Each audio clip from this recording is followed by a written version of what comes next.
നമസ്കാരം. എല്ലാവർക്കും ഇന്നത്തെ മലയാളം ക്ലാസ്സിലേക്ക് സ്വാഗതം. എല്ലാവരും സുഖമായിട്ടും സന്തോഷമായിട്ടും ഇരിക്കുന്നു എന്ന് പ്രതീക്ഷിക്കുന്നു.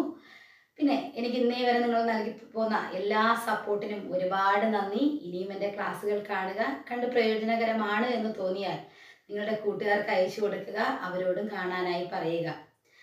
ഇന്ന് ഞാൻ വന്നിട്ടുള്ളത് പ്രായഭേദമന്യേ എല്ലാ പ്രായക്കാർക്കും ഉപയോഗപ്പെടുന്ന രീതിയിലുള്ള ഒരു ക്ലാസ്സുമായിട്ടാണ്. അതായത് പ്രസംഗം എന്ന അവതരണ കലയെക്കുറിച്ച്, അല്ലെങ്കിൽ നല്ല ഒരു പ്രസംഗം എങ്ങനെ എഴുതി തയ്യാറാക്കാം എന്നതിനെ കുറിച്ചാണ് ഇന്നത്തെ ക്ലാസ്. ശ്രദ്ധിക്കുക, ഇന്നത്തെ ക്ലാസ് എന്താണ്? പ്രസംഗം എന്ന അവതരണ കലയെക്കുറിച്ച്. അതായത് പരീക്ഷാ ചോദ്യപേപ്പറിൽ എപ്പോഴും കാണാറുണ്ട്, ഏതെങ്കിലും ഒരു വിഷയവുമായി ബന്ധപ്പെട്ട്, ഏതെങ്കിലും ഒരു പാഠഭാഗവുമായി ബന്ധപ്പെട്ട് അതിൻ്റെ ആശയം മുൻനിർത്തി എന്ത് ചെയ്യണം? പ്രസംഗം തയ്യാറാക്കാൻ വരാം, അല്ലേ? അപ്പോൾ നല്ലൊരു പ്രസംഗം എങ്ങനെ തയ്യാറാക്കാം, അതുപോലെ തന്നെ ഏത് പ്രായക്കാർക്കും ഒരു വേദിയിൽ നിന്ന് എങ്ങനെ നല്ല രീതിയിൽ പ്രസംഗിക്കാം എന്നുള്ളത് കൂടി ഇന്ന് ഈ ക്ലാസ്സിൽ പറഞ്ഞു തരികയാണ്. അതായത് നിങ്ങൾക്ക് പ്രസംഗിക്കണമെന്നുണ്ടെങ്കിൽ, അല്ലെങ്കിൽ അതിനൊരു ഇതുണ്ടാവും, അല്ലേ? ഒരു രീതി ഉണ്ടാവും. നമ്മൾ വിഷയത്തെക്കുറിച്ച് നമ്മൾ മനസ്സിലാക്കും, അതിൻ്റെ ഘട്ടങ്ങൾ തിരിച്ചറിയും, എൻ്റെ അഭിപ്രായം എന്താണെന്ന് ചിന്തിച്ചെടുക്കും.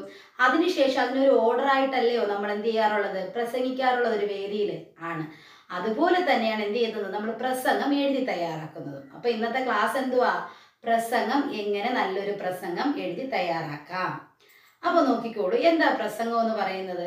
ലോകത്തിന് സന്ദേശം നൽകാനുള്ള മാധ്യമമാണ് പ്രസംഗം.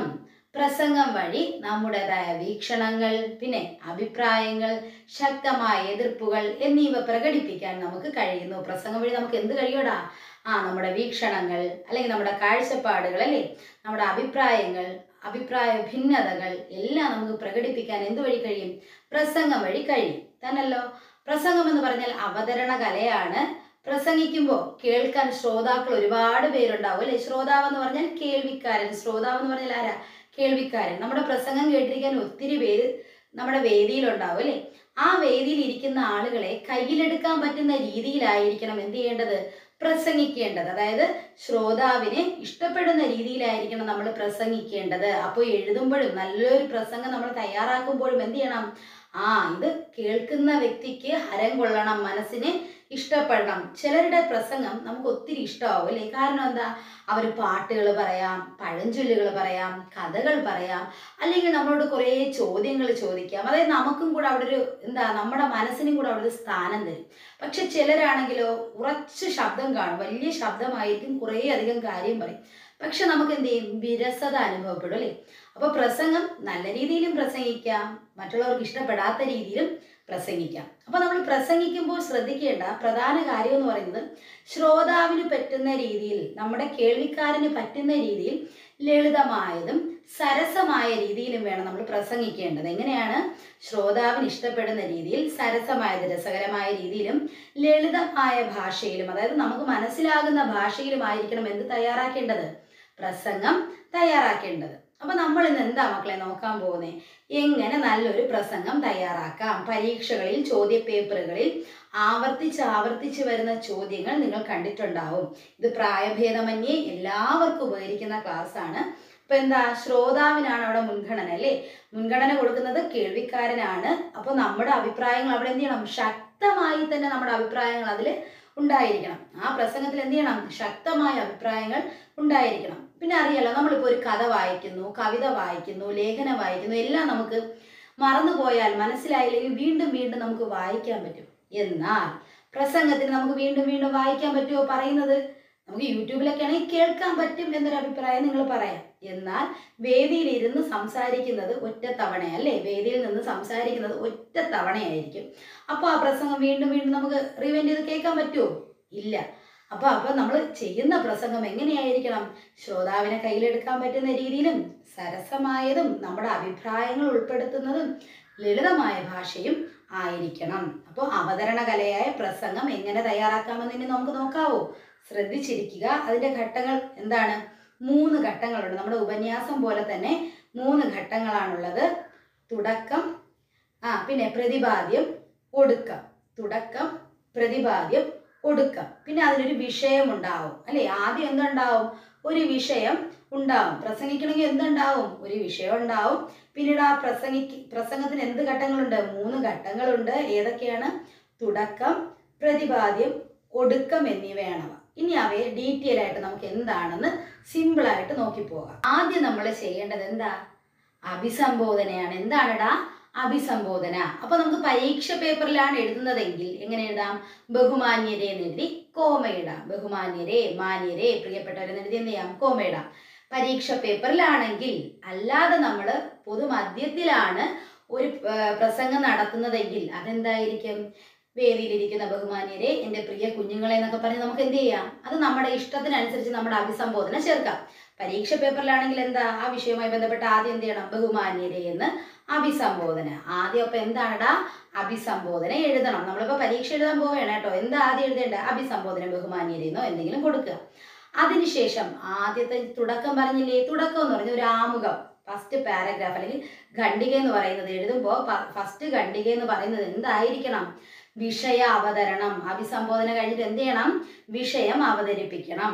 ഇപ്പൊ സ്വാതന്ത്ര്യ ദിനത്തെ കുറിച്ചാണെങ്കിൽ അല്ലേ, നമ്മുടെ ഇന്ത്യയിൽ 1947 ഓഗസ്റ്റ് 15 സ്വാതന്ത്ര്യം കിട്ടുന്നതിന് മുമ്പേ നമ്മുടെ ഇന്ത്യ എങ്ങനെയായിരുന്നു എന്നൊക്കെ പറഞ്ഞ് നമുക്ക് എന്ത് ചെയ്യാം? വിഷയത്തിലോട്ട് കടക്കാം. ഇതിനൊരു പ്രത്യേക ദിനമാണെങ്കിൽ ദിനത്തിന്റെ ആശംസകൾ അതിൽ കൂടെ ഉൾപ്പെടുത്താം. ആ ഒരു ആമുഖ ഭാഗത്ത് എന്ത് ചെയ്യാം? വിഷയത്തിന്റെ ആശംസകൾ ഉണ്ടെങ്കിൽ അതുകൂടെ ഉൾപ്പെടുത്താം. അപ്പൊ ആദ്യം എന്തായിരിക്കണം മക്കളെ? അഭിസംബോധന കൊടുക്കണം, ബഹുമാന്യരെന്ന് എന്തെങ്കിലും കൊടുക്കണം. അടുത്ത ആദ്യത്തെ ഖണ്ഡികയിൽ ആദ്യത്തെ പാരഗ്രാഫിൽ എന്താ എഴുതേണ്ടത്? വിഷയാവതരണം. ഇന്ന വിഷയമാണ് അല്ലെ, ഇന്നതാണ് കിട്ടിയിട്ടുള്ളത്, അതിങ്ങനെയൊക്കെയാണെന്ന് പറഞ്ഞ് വിഷയം അവതരിപ്പിക്കുന്നതായിരിക്കണം.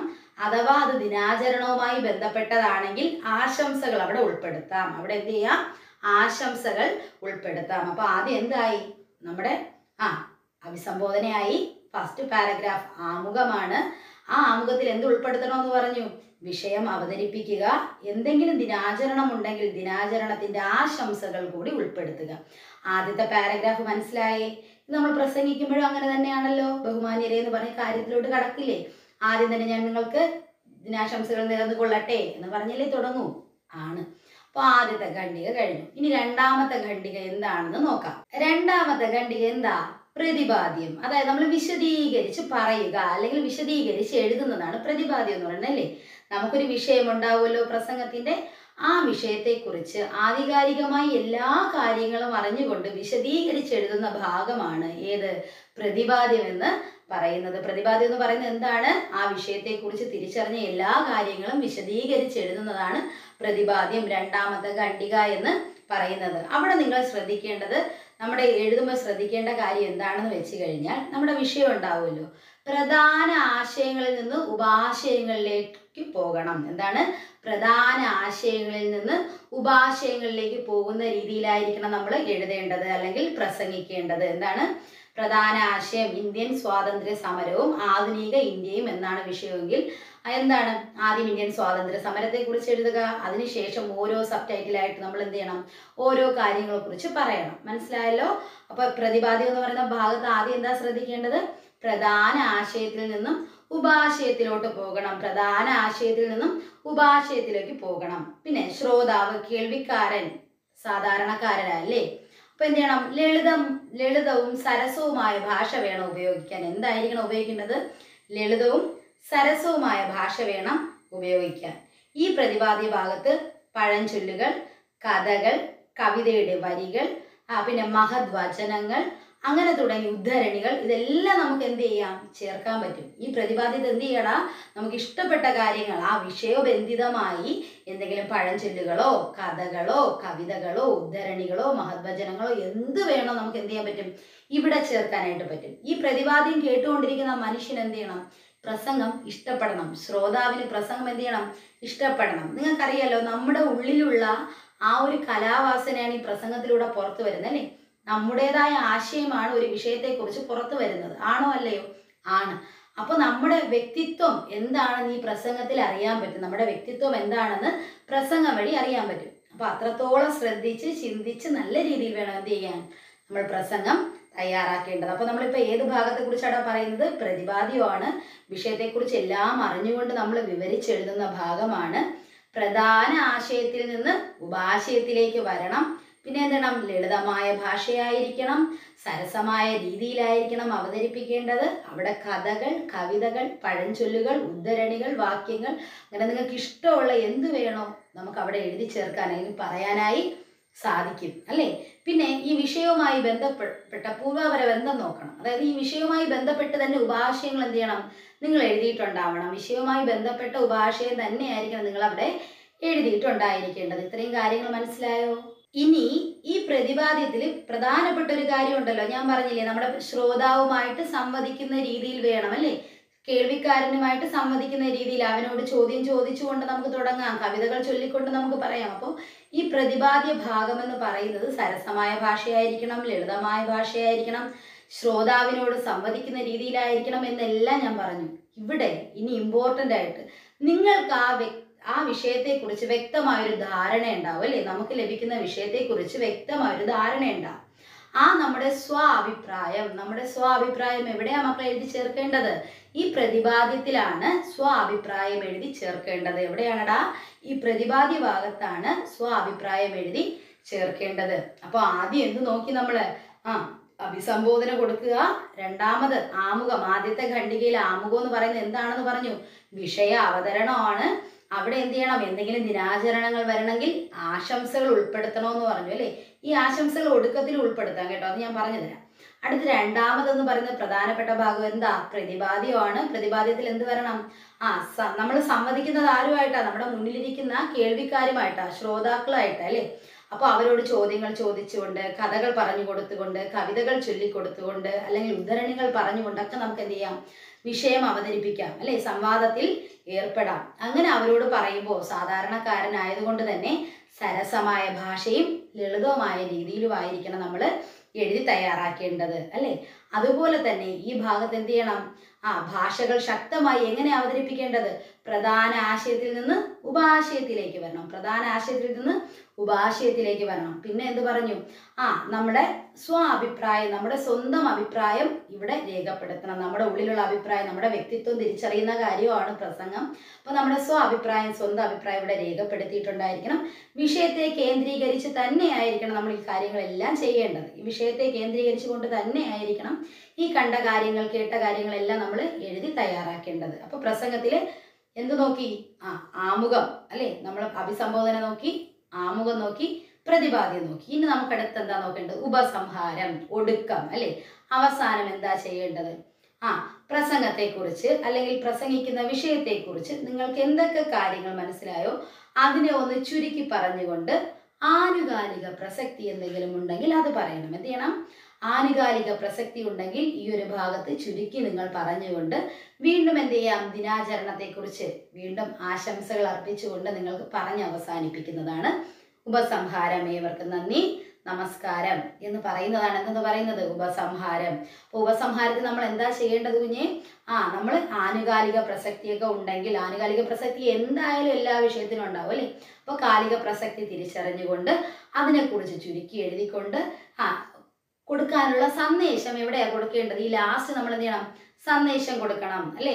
മറ്റുള്ളവർക്ക് മനസ്സിലാകുന്ന രീതിയിൽ നല്ലൊരു സന്ദേശം നമ്മൾ കൊടുത്തുകൊണ്ട് നന്ദി പറഞ്ഞുകൊണ്ട് നിർത്തുന്നതാണ് എന്തെന്ന് പറയുന്നത്? ഉപസംഹാരം. അപ്പോൾ ഉപസംഹാരം എന്താണെന്ന് മനസ്സിലായല്ലോ. എന്താ? ആനുകാലിക പ്രസക്തിയൊക്കെ തിരിച്ചറിഞ്ഞുകൊണ്ട് ചുരുക്കി സംസാരിക്കുക അല്ലെങ്കിൽ ചുരുക്കി എഴുതുക. ശേഷം ജനങ്ങൾക്ക്, കേൾവിക്കാർക്ക്, ശ്രോതാവിന് മനസ്സിലാകുന്ന രീതിയിൽ സന്ദേശം കൊടുത്തുകൊണ്ട് ആശംസകൾ നേർന്നുകൊണ്ട് എഴുതി അവസാനിപ്പിക്കുന്നതായിരിക്കണം എന്തെന്ന് പറയുന്നത് ഉപസംഹാരം എന്ന് പറയുന്നത്. അപ്പോൾ പ്രസംഗം എങ്ങനെ എഴുതണമെന്ന് മനസ്സിലായല്ലോ. ഈ പ്രസംഗം എഴുതുന്നത് പോലെ തന്നെയാണ് നമ്മൾ പ്രസംഗിക്കുന്നത്. വേദിയിൽ പോയി പ്രസംഗിക്കുന്നതും ഇതേ രീതിയിൽ തന്നെയാണ്. ഇത് നമ്മൾ പ്രസംഗം എഴുതി തയ്യാറാക്കുന്നു, അത് നമ്മൾ പ്രസംഗിക്കുന്നു. ഇവിടെ നമ്മൾ പ്രസംഗിക്കുമ്പോൾ നമ്മുടെ വ്യക്തിത്വത്തിന് വിലയുണ്ട്. ആ വ്യക്തിത്വത്തെ, നമ്മുടെ വ്യക്തിയിൽ നിന്ന്, ഞാനെന്ന വ്യക്തിയിൽ നിന്ന് പുറത്തോട്ട് വരുന്ന വാക്കുകൾക്ക് വിലയുണ്ട്. അത് ലളിതമായ ഭാഷയായിരിക്കണം. അത് കേൾക്കുന്ന കേൾവിക്കാരന് മനസ്സിലാക്കണം. അവൻ അതിൽ നിന്ന് എന്തെങ്കിലുമൊക്കെ ഉൾക്കൊള്ളാനും സാധിക്കണം. അപ്പോൾ എന്താവും? പ്രസംഗമായി മാറും. അപ്പോൾ പരീക്ഷയ്ക്ക് ആവർത്തിച്ച് വരുന്ന ചോദ്യമാണ് പ്രസംഗം എന്ന് പറയുന്നത്. നിങ്ങൾക്കിത് മനസ്സിലായില്ല എന്നുണ്ടെങ്കിൽ ഒരിക്കൽ കൂടി എന്ത് ചെയ്യുക? ഓട്ടിച്ചൊന്ന് കേട്ട് നോക്കുക. അപ്പോഴത്തേക്ക് എന്ത് ചെയ്യും? മനസ്സിലാകും. അപ്പോൾ അഭിസംബോധന, തുടക്കം, പ്രതിപാദ്യം, ഒടുക്കം എന്നിവയാണ് ഇതിൻ്റെ ഘട്ടങ്ങളെന്ന് പറയുന്നത്. ഈ ഘട്ടങ്ങൾ നമ്മൾ എങ്ങനെ എഴുതണമെന്ന് പഠിച്ചു അല്ലേ. വിഷയ കേന്ദ്രീകൃതമായിരിക്കണം, ലളിതമായ ഭാഷയായിരിക്കണം, സരസമായിരിക്കണം, നമുക്കിഷ്ടപ്പെട്ട വാക്യങ്ങൾ, കവിതകൾ, കഥകളെല്ലാം ചേർക്കാൻ പറ്റും. അഭിപ്രായം അവിടെ രേഖപ്പെടുത്തണം, സമൂഹത്തിന് സന്ദേശം നൽകണം, നന്ദി പറഞ്ഞുകൊണ്ട് അവസാനിപ്പിക്കണം. ഇത്രയേ ഉള്ളൂ നമ്മുടെ പ്രസംഗം എന്ന് പറയുന്നത്. അപ്പോൾ ഇന്നത്തെ ക്ലാസ് എല്ലാവർക്കും മനസ്സിലായി കാണുമെന്ന് പ്രതീക്ഷിക്കുന്നു. എല്ലാവരും പരമാവധി ക്ലാസ് ഫുള്ളായിട്ടിരുന്ന് കാണാനായിട്ട് ശ്രമിക്കുക. അടുത്ത ക്ലാസ് നമുക്ക് വീണ്ടും കാണാം. അതുവരേക്കും എല്ലാവർക്കും നന്ദി.